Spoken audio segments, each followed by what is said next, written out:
Mantanmu jadi apa sekarang? Kacap BRI, dokter objin, pejabat di sub. Mantan yang sekarang jadi suami, security. Nyesel? Iya dikit. Loh, kok begitu kamu Anissa? Next time tolong dibaca baik-baik ya. Terima kasih. Jadi aku nggak waste time explaining things. Asik. Gua rasa sih dia ada problem dengan bahasa Inggrisnya ya. Kayaknya gitu. Maksudnya, emang di freelance tuh ada free-nya. Tapi kan nggak semua-semua gratis, kocak. Apa sih?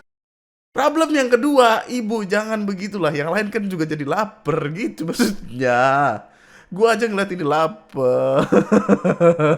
Ini jam 5 pagi ngeliat Indomie. Ya Allah, gerah banget ini gua. Manajemen kikir, tukang parkir tersingkir. Waduh. Nah, ini omongan ini men membingungkan sekali, men. Kita cuman menuntut hak kita sebagai warga lokal, sebagai warga sekitar.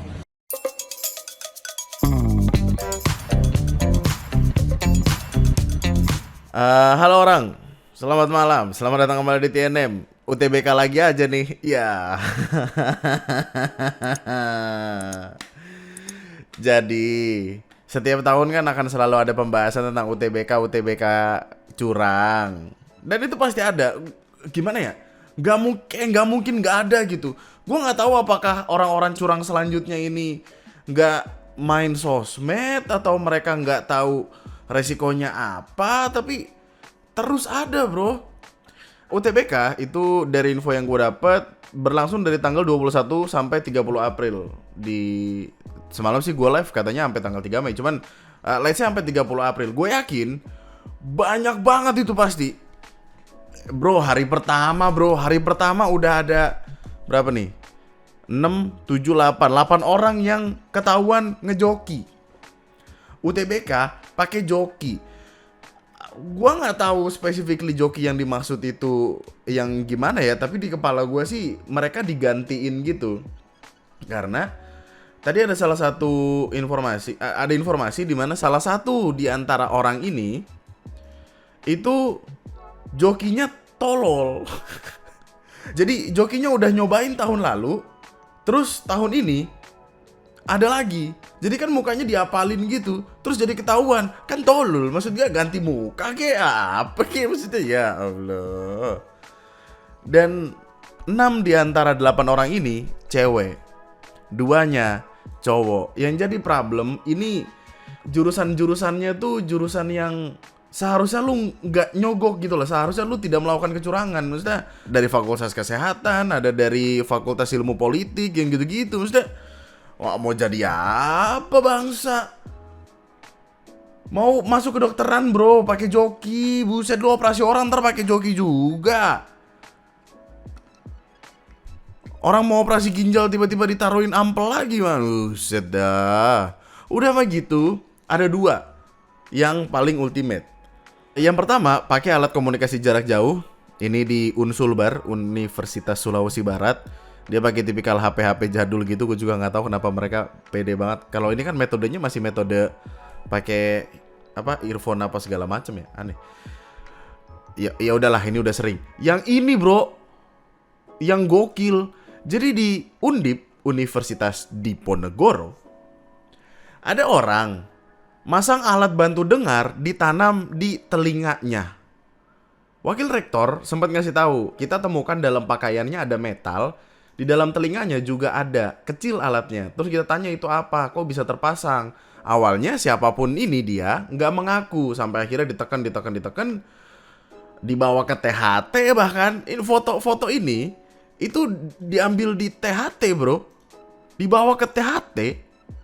Lantaran bentuknya yang ditanam dan sulit dikeluarkan, peserta akhirnya dibawa oleh panitia ke dokter THT. Dengan bantuan dokter spesialis telinga, hidung, dan tenggorokan, benda asing yang merupakan alat bantu dengar dikeluarkan dari telinga peserta. Baru kemudian dia ngaku kalau itu ya buat nyontek. Kok bisa lu menyakiti diri lu sendiri? Dan itu dia yang masukin sendiri kan pasti. Saking ketakutannya, ketahuan, dicoblosin ke dalam. Sampai deket gendang telinga, bro, kalimatnya. Buset.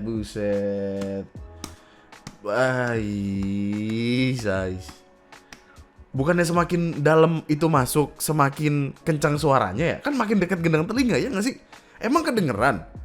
Let's say orang yang nyontekin dari luar bilang kayak, Jawabannya nomor 4D gitu.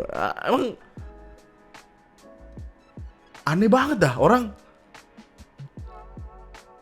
akan ada terus men, akan selalu ada.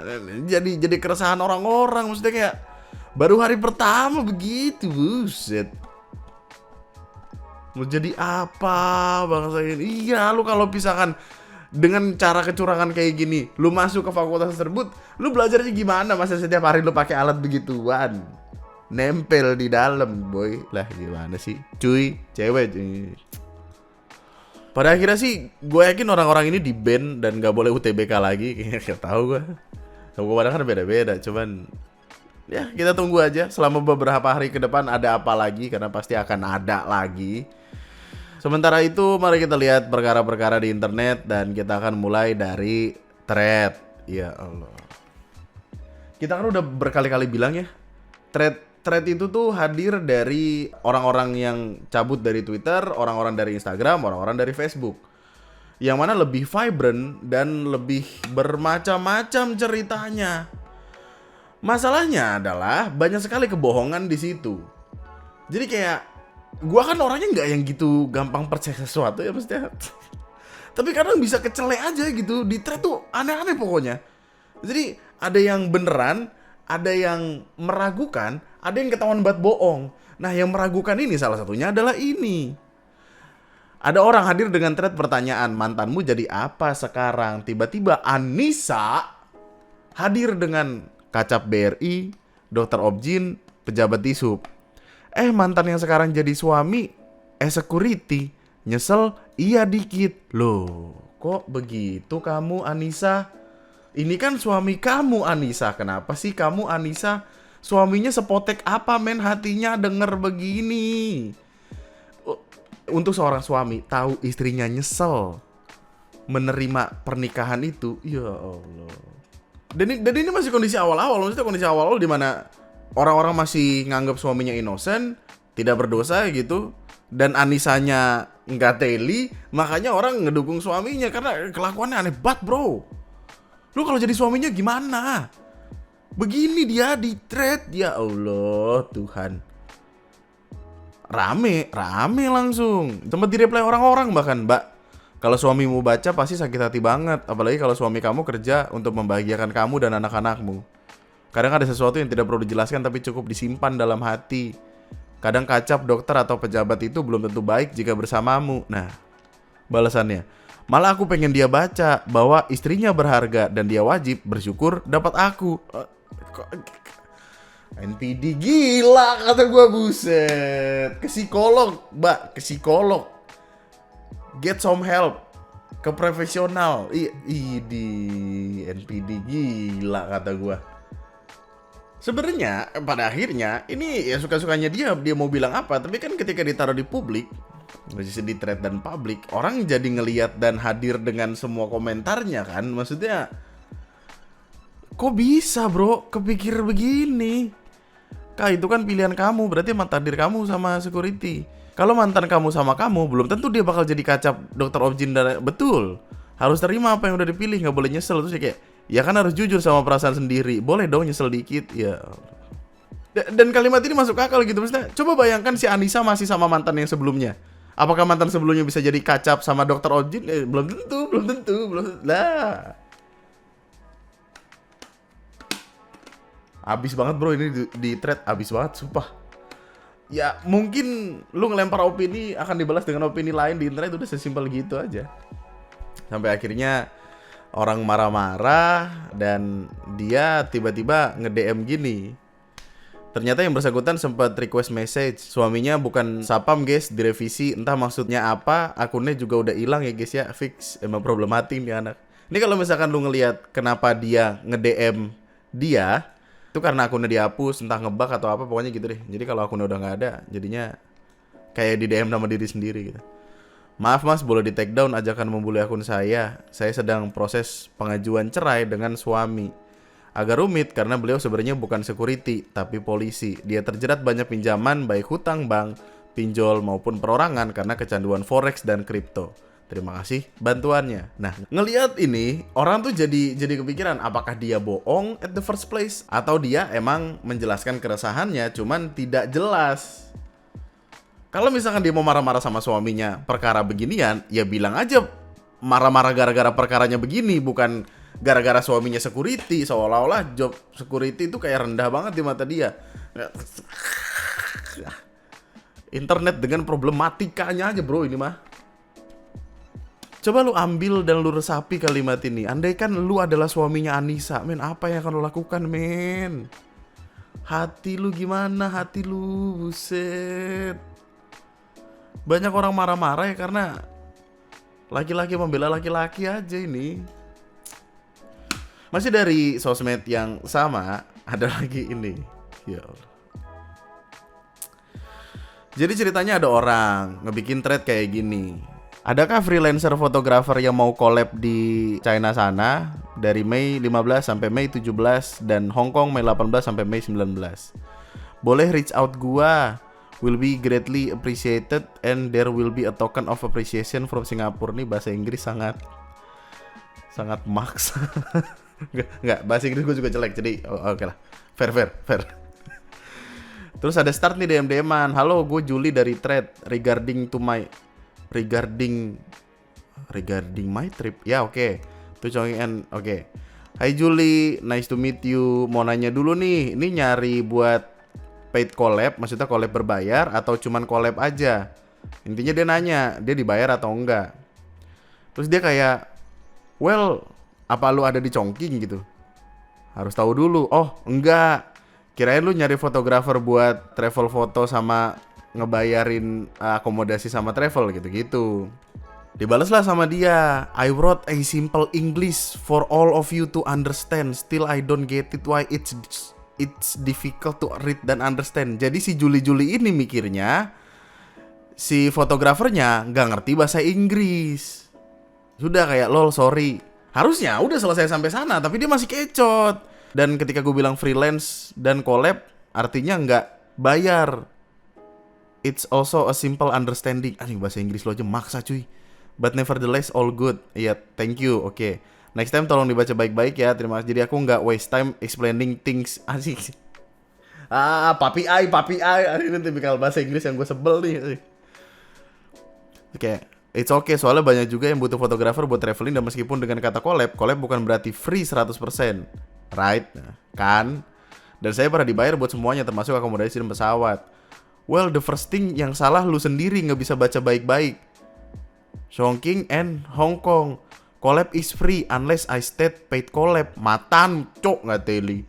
Your English sucks. Capek deh. Wede. Si sobat Inggris kata gue, buset. Sobat Inggris kamu mbak. Gitu.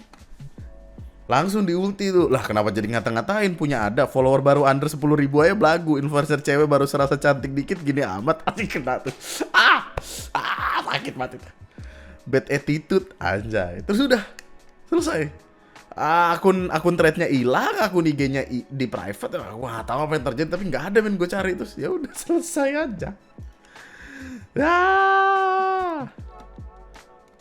Gue rasa sih dia ada problem dengan bahasa Inggrisnya ya, kayaknya gitu. Maksudnya emang di freelance tuh ada free-nya, tapi kan gak semua gratis, kocak. Apa sih?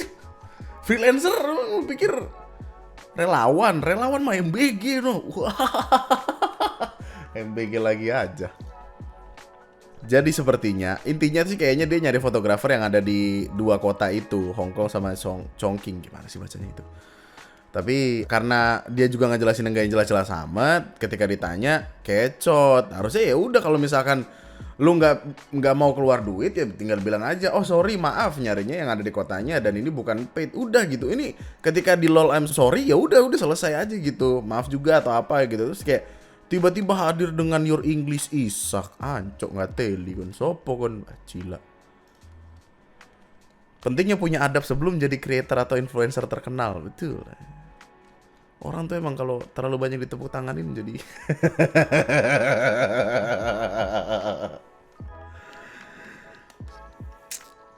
iya nih, maksudnya tinggal jawab, oh aku expect-nya kolaborasi aja sih kalau berkenan, tapi aku bisa profit makan gitu ya, repot makanya. As a native English speaker, Inggris dia jelek banget, gue pusing. Lucu banget ya.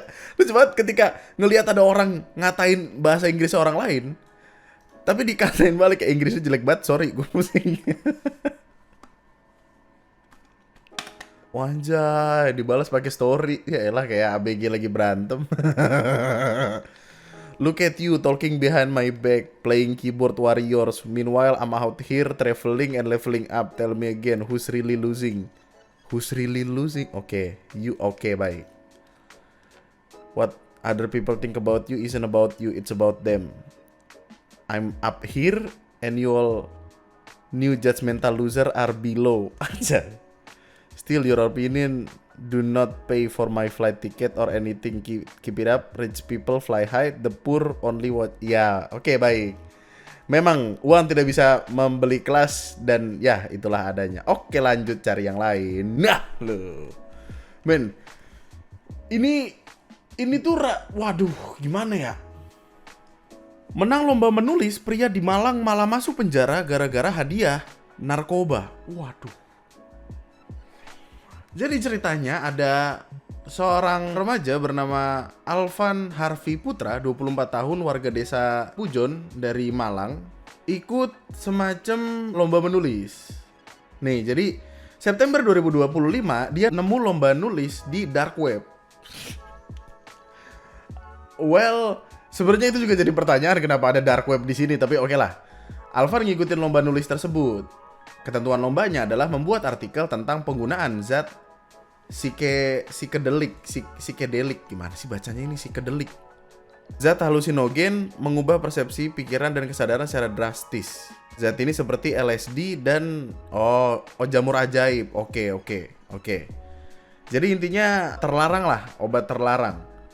Nah, masalahnya ini tuh bukan pertama kalinya dia ikut lomba ini. Sebelumnya dia udah 7 kali partisipasi di lomba-lomba kayak gitu dan beberapa kali menang, terus dapat hadiah berupa uang kripto tanpa ada hadiah dikirim langsung ke rumah. Dia ngebikin artikel ilmiah berbahasa Inggris berjudul penggunaan microdosing versus macrodosing psikedelik. Wah, apa nih? Pokoknya dia bikin ini dah, tulisan begini dah. Nih, saya menulis artikel berbahasa Inggris berjudul penggunaan microdosing versus microdosing psikedelik. Ya, itulah. Artikel ilmiah intinya terkait manfaat psikedelik dalam dunia medis untuk menyembuhkan suatu penyakit. Dia ngomong ke JPU nih. Di sidang pokoknya Alvan bilang intinya ya dia murni cuman ngebikin artikel, bukan yang gimana-gimana. Nah, 10 September ketika pengumuman pemenang, dia menang lah lomba tersebut. Dia diumumkan menjadi pemenang dengan peringkat terbaik keempat. Hadiahnya dikatakan sebuah produk senilai 50 euro, tapi saya waktu itu tidak tahu barang apa yang akan dikirim. Oh, hadiahnya adalah sebuah produk senilai 50 euro. Awalnya Alvan tuh bilang kayak saya nggak pengen hadiah deh, skip dulu, dikirim uang aja. Karena kan kayak yang tadi gue bilang sebelumnya tuh dia pernah ikut lomba kayak gini dan dapat uang kripto aja. Tapi ternyata yang dikirim ke alamatnya Alvan adalah katinon sintesis. Yang mana gue sendiri nggak tahu, men. Alvan nggak tahu, gue nggak tahu, gue aja nggak ngerti kalau katinon sintetis ini nggak boleh dan terlarang masuknya narkotika. Sih gue juga tahu. Terus ketika paket itu nyampe di kantor pos, waktu si Alvan ini ngambil si paket itu ke kantor pos, ternyata udah ada polisi. Ditangkeplah dia. Jadi kayaknya udah diintai lah, maksudnya udah dicari lah. Ya ini kan barang berbahaya apa segala macem gitu. Jadi kayak mungkin dicari tahu ini dikirim ke siapa nih, apa jangan-jangan ini bandar apa gimana gitu kan. Sampai akhirnya ya udah diurus sama pihak kepolisian, dilimpahkan ke kejaksaan. Terus sidang perdananya itu 9 April kemarin, makanya baru rame April 2026 meskipun kejadiannya dari September 2025. Nah, gue tuh nggak tahu ya ini secara hukum tuh bagaimana. Apakah ada hukum yang dilanggar atau enggak? Mungkin lo yang jurusan hukum atau apa bisa kasih tahu gue. Cuman kita dikirim nih, kita kan nggak tahu apa yang dikirim ya. Tapi kita yang ditangkap terus ini salah kita gitu itu kan. Saya gue nggak ngerti nih. Makanya adalah tugas hakim untuk memutuskan.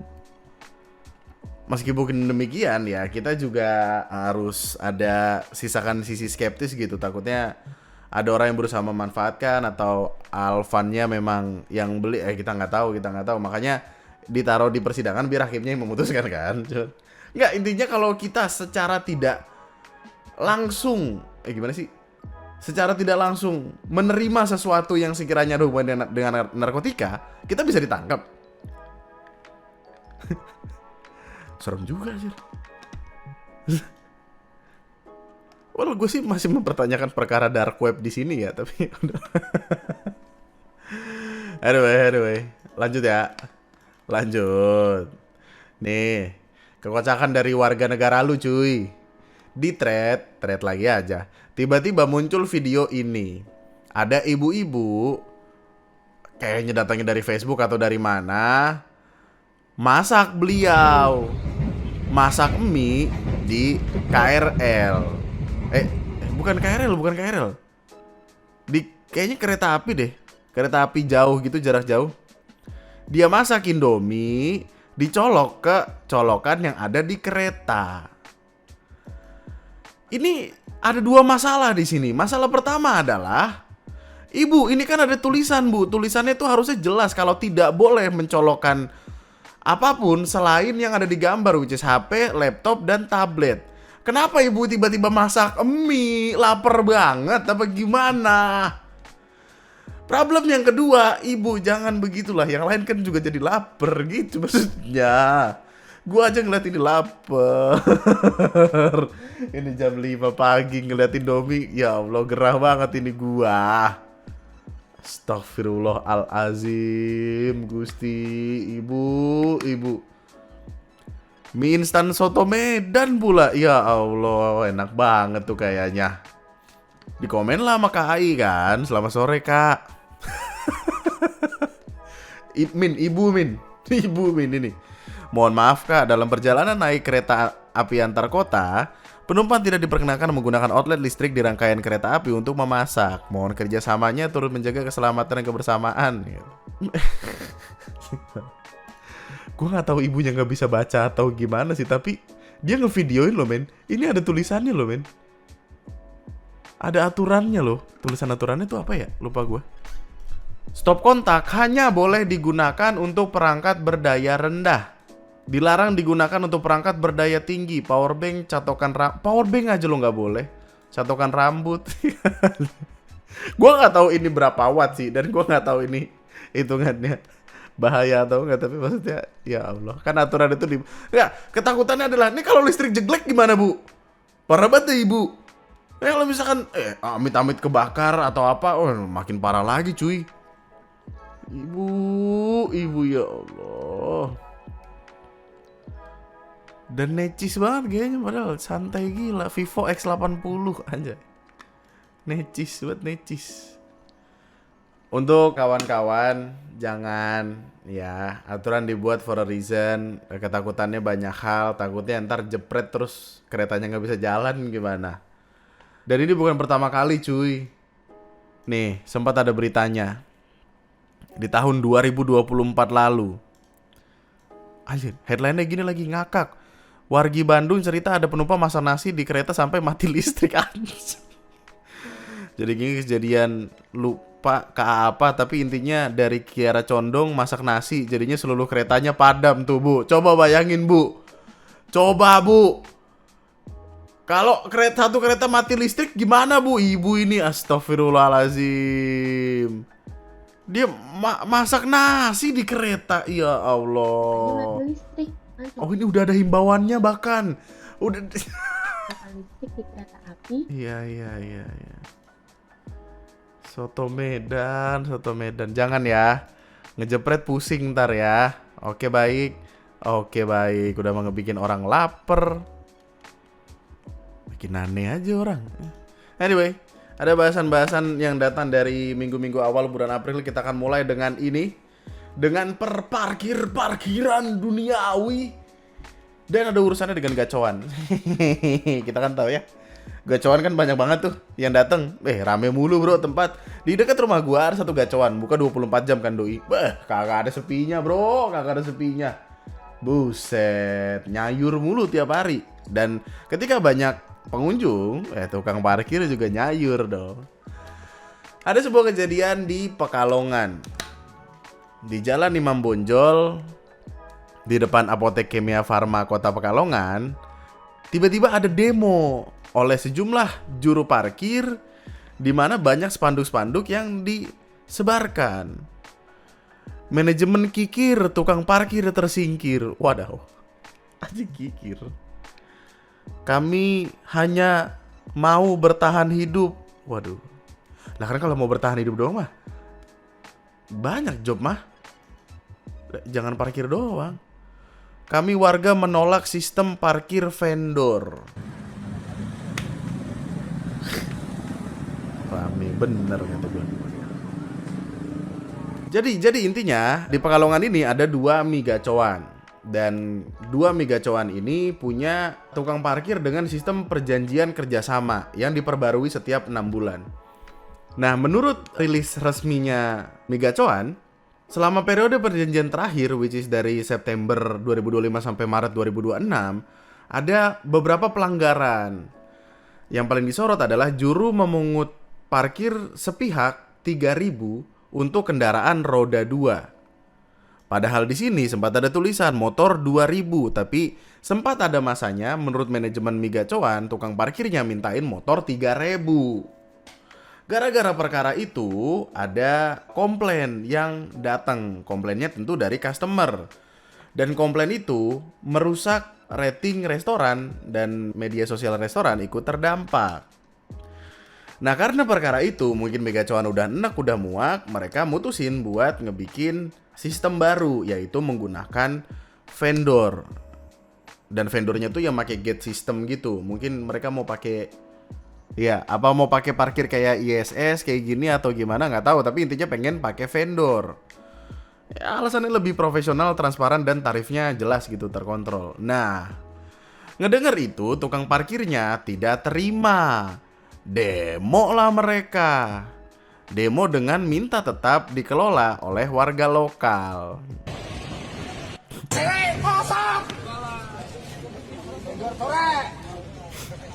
Rame nih bro.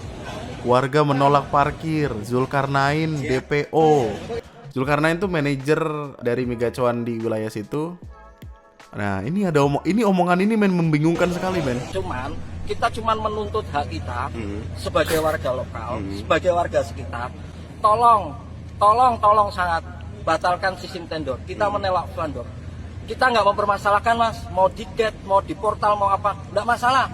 Selama itu untuk kemajuan gacoan, kita nggak menolak itu. Cuman kita menolak adanya vendor. Udah, poinnya cuma di situ. Kita menolak adanya vendor.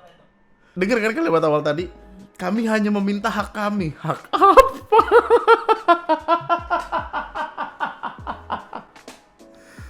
Hak apa cuy? Maksudnya lu bantuin ngebangun kagak, punya saham kagak. Apakah ada perjanjian tertentu ketika gacoan dibuat harus ada warga lokal yang ikut bekerja? Gua nggak tahu, tapi hak apa cuy? Lah buset. Kok tiba-tiba minta hak? Poinnya cuma di situ. Kita menolak adanya vendor. Kita nggak mempermasalahkan mau di-gate, mau dikasih kayak nggak terserah. Itu cuma teknis, Mas. Jadi kenapa gate-nya tidak dipermasalahkan? Karena kalau cuman masang gate artinya kan mereka tetap bisa jadi tukang parkir gitu-gitu. Sampai diblokade bro. Sampai sempat diblokade. Ya kan orang jadi nggak bisa makan gacoan. Gimana sih? Terganggu lagi tuh ya emang. Susah. Akhirnya ada mediasi. Mediasi sempat dilakukan nih, tapi mediasinya nggak ketemu.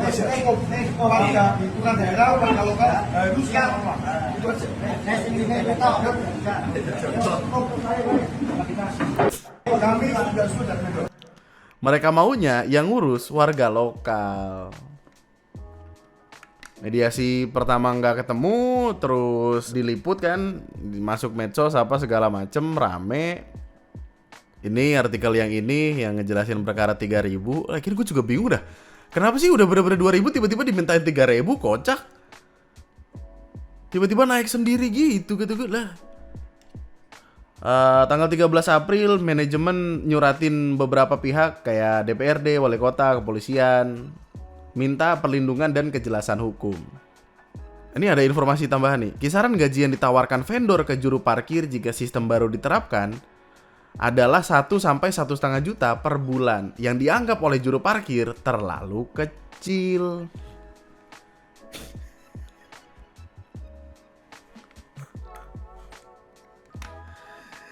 Kata gue, ya tentu jelas mereka nolak lah. Dengan 2.000 aja mereka nyayur, gimana 3.000? 2.000 nih, let's say 100 motor, 200.000. Lah 200.000 itu aja udah ketakar. Kalau 200.000 sehari, sebulan kan kali 30, 6 juta. Lah, masa mau diganti sama 1 juta, 1,5 juta? Ya, pantas pada murka. Orientasinya duit. Cuman pada akhirnya tetap nggak ketemu. Gue nggak tahu pada akhirnya gimana. Nggak ada update yang gimana-gimana banget soalnya. Mungkin masih menunggu kejelasan. Mungkin masih menunggu dibantu oleh pihak kepolisian dan apa segala macam. Ini ketika mediasi itu ada polisi sama TNI loh. Tapi nggak ketemu solusinya. Mungkin kawan-kawan yang ada di Pekalongan bisa lihat apakah masih buka atau enggak. Ini gue kesel banget dengerin ini. Kita cuma menuntut hak kita. Hak kita. Tiba-tiba hak apa? Udah bayar ke Pemda, ada izin resmi, urusannya sama situs apa? Lah. Hebat, Concernnya itu loh, sampai diblokade, kata gue diblokade anjing. Lagi perang apa gimana? Buset, Selat Hormuz anjing. Apa jaga Selat Hormuz ini, boy? Buset. Gimana tuh ntar investasi di Indonesia? Ya. Anyway, bahasan lain. Ini sempat ramai juga nih tentang perkara PNS yang nggak jadi. Ya Allah. Tiba-tiba muncul video ini. Ada seorang PNS baru yang udah masuk kantor, pakai seragam, udah salaman sama orang-orang di dalam kantor tersebut untuk kayak, saya orang baru, halo saya orang baru gitu. Udah salam-salaman. Tapi ternyata dia bukan PNS beneran. Dia tertipu. Kejadiannya sendiri terjadi di Gresik, Jawa Timur, di mana ada seorang ASN baru yang tidak sadar kalau dia sedang ditipu. Ceritanya gini. Jadi, dari informasi yang gua dapat, semua ini bermula ketika ada Ordal sama Orlu, orang dalam sama orang luar yang ngebuka semacam rekrutmen palsu gitu, rekrutmen PNS atau P3K palsu. Jadi kayak dia nawarin nih ke orang-orang kayak, lu mau jadi PNS gak? Lu mau jadi P3K gak? Sini kasih gua duit, nanti lu gua masukin kagak pakai seleksi. Orang-orang yang mau ini kemudian diharuskan untuk membayar 70 sampai 150 juta per orang. Dimana kemudian setelah nyetor duit, mereka dikasih tuh SK palsu. Biasanya SK tuh didapetin dari peresmian. Biasanya juga yang ngasih bupati atau gubernur gitu gak sih? Lu inget kasus yang nerbangin balon tapi 321 terus diomelin sama MC? Itu kan lagi pembagian SK kan? Jadi kayak SK tuh harusnya diberikan oleh atasan tertingginya. Mungkin gubernur, mungkin bupati, mungkin kades, lupa gua. Tapi intinya tidak diberikan terpisah. Nah ini dikasih tuh sama Ordal sama Orlu tadi. Orang-orang yang udah bayar ini kemudian datang ke tempat kerjanya. Yang jadi problem adalah di salah satu orang, dia dibilangnya masuk humas. Padahal di kantor itu humas udah nggak ada. Humas udah diganti. Diceklah SK-nya. Ternyata di SK-nya tulisannya tahun 2024. Sekarang kan tahun 2026, aneh banget. Akhirnya dicari tahu dan ketahuan lah kalau ada 2 orang yang bermain di sini. 2 orangnya adalah satunya ASN aktif, satunya adalah mantan ASN yang sudah dipecat karena kasus serupa.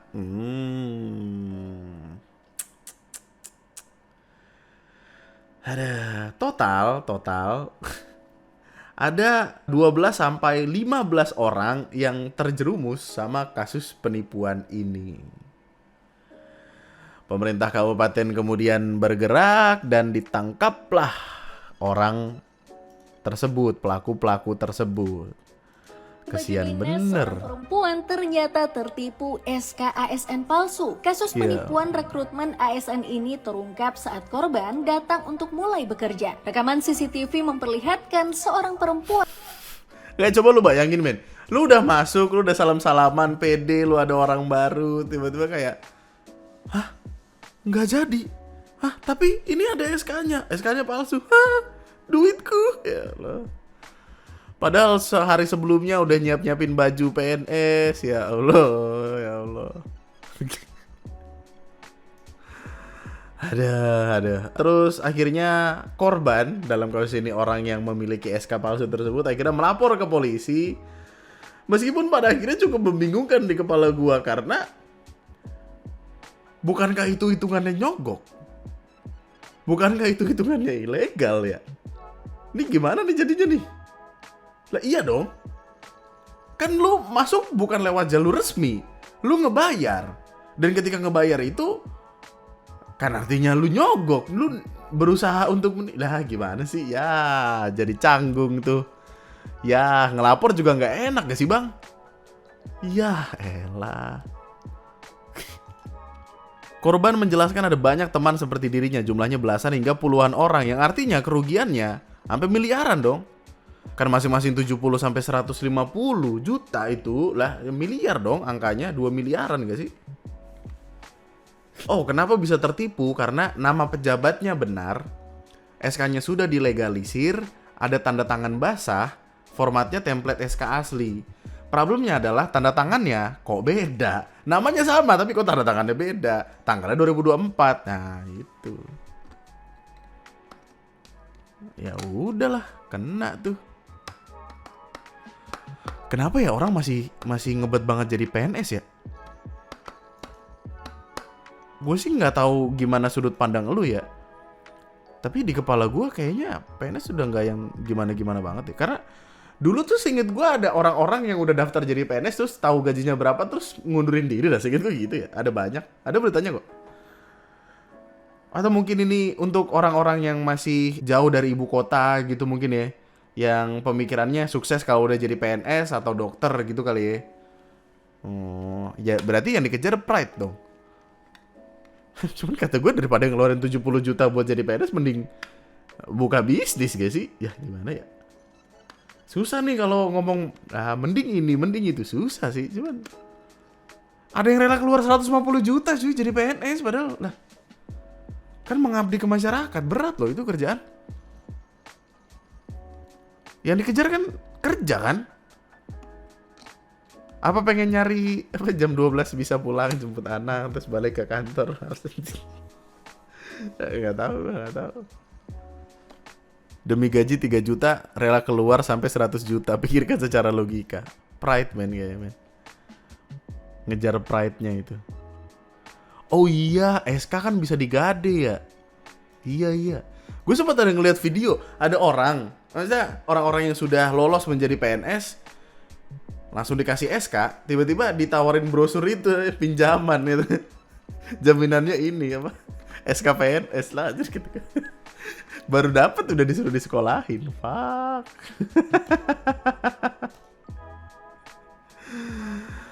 Lalu kita tutup dengan ini ya. Udah lama banget ini durasi. Ini baru-baru ini terjadi.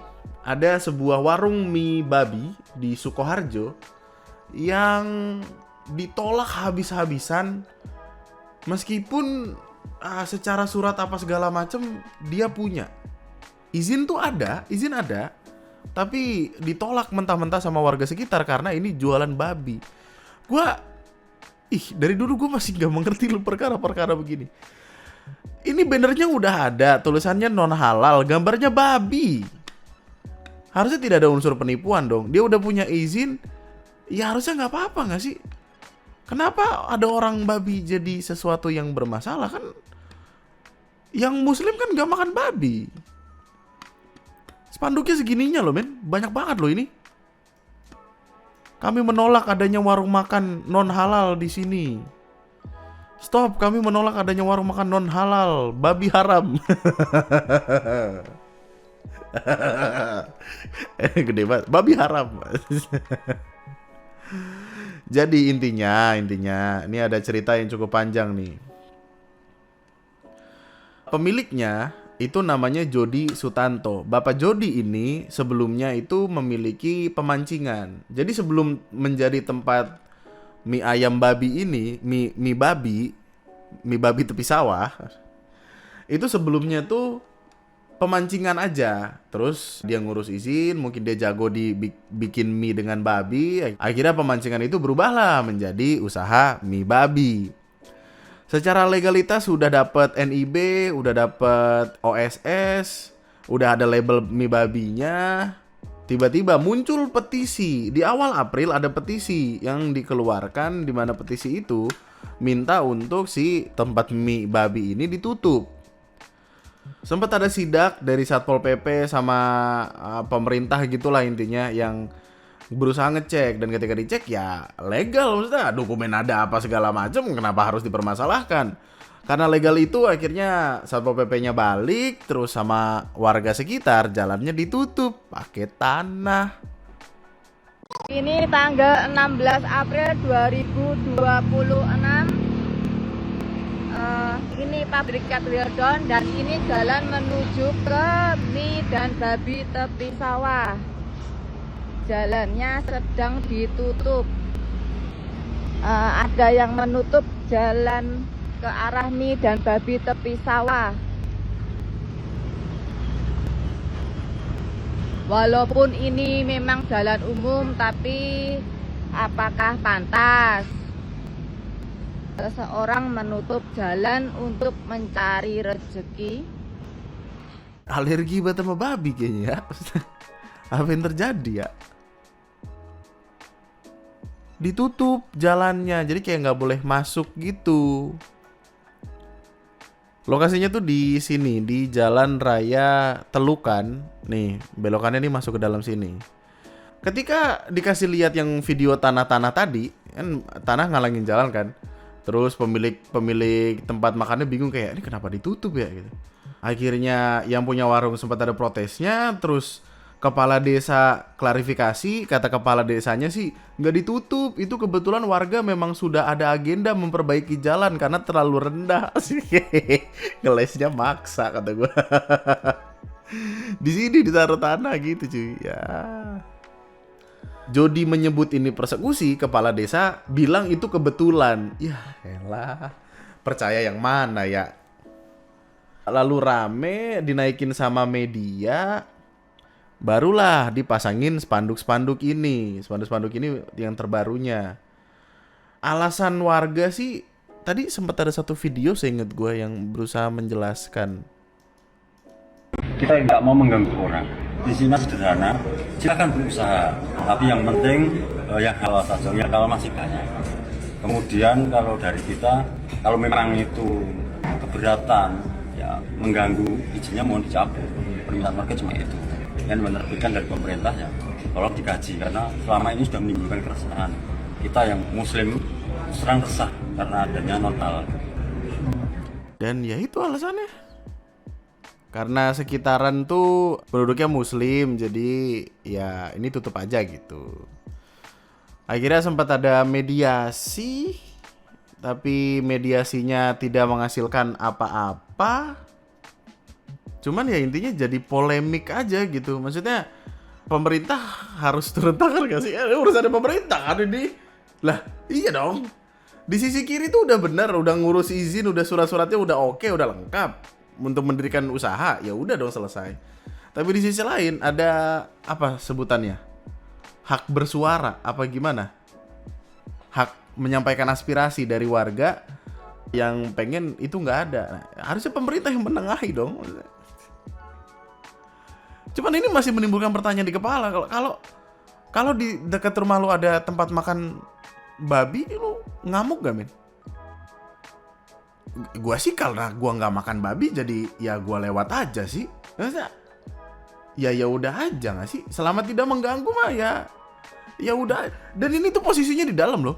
Lo kalau lihat di maps, posisinya tuh di sini di pinggir sawah, di dalam ini, belakang pabrik. Alasannya kan tadi karena ini dekat masjid, jadi masjid di sini, mie babinya di sini, jadi kayak nggak rela gitu lah. Cuman ya nggak tahu ya, gue sih ya udah aja, gue nggak tahu lu gimana, cuman panjang ini bro. Meskipun begitu, MUI Sukoharjo angkat bicara. MUI Sukoharjo menilai usaha kuliner non halal sebaiknya berada di kawasan perkotaan atau lingkungan yang lebih heterogen agar tidak menimbulkan keresahan. Tuliskan opini dan pendapatmu di kolom komentar di bawah kawan-kawan. Saya sih iya gimana ya? Atau mungkin problemnya itu karena di desa dan bukan di kota. Beda-beda sih. Kalau concernnya adalah menipu, bilang itu mie biasa padahal mie babi, baru sih orang bisa marah. Tapi maksud gue kayak bingung juga saya pak. Gimana? Yuk lanjutkan di kolom komentar di bawah. Terima kasih banyak atas waktu luangnya kawan-kawan. Terima kasih sudah hadir dan menemani sampai di jam segini. Kita akan ketemu lagi di lain kesempatan. Jangan lupa di like dulu sebelum cabut. Subscribe. Kita akan ketemu lagi di lain kesempatan ya. Itu aja berarti. Love you all so much, sama gue Andri, sekian dan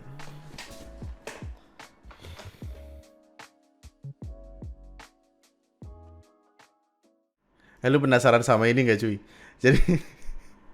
Jadi ada ibu-ibu gitu. Sumpah gue bingung dah di problematika bertetangga, banyak banget perkaranya di internet. Ada ibu-ibu gitu, dia kayaknya nggak demen sama tetangganya atau gimana. Nanti gue cari tahu buat di video selanjutnya. Tapi intinya dia ngelemparin rumah tetangganya pakai lumpur, pakai pasir gitu-gitu bro. Kata gue, ya hidup bertetangga kata gue yang enak-enak aja. Kenapa ini? Ibu nggak tahu dulu ada cerita Mas Riah bu, di penjara loh bu itu bu. Ya ada video Mas Riah, cek aja di TNM ada. Ya. Orang kata gue kalau misalkan makin berumur banyak-banyakin berdoa, beribadah sodakoh biar cepat masuk surga. Bye bye, thank you.